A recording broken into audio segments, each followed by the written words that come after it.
ঠিক আছে, 5-6টা 6-7টা লাগবে আর কি।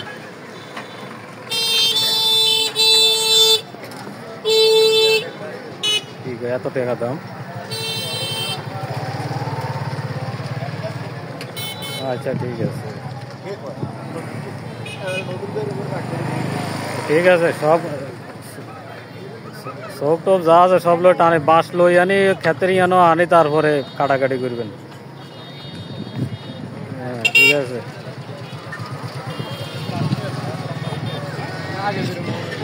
হ্যাঁ হ্যাঁ করে এলেন। বাঁশ তো যাইব গোয়ারে, আর লোন না মাসুদের কিন্তু লোন না, অসুবিধা কি? গাড়ি ধরবো কে কে? লোকটা কেটা?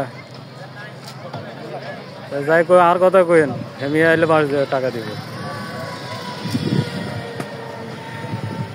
আর নাহলে ওই মাসুদের কাছ থেকে টাকা নিতে কোন।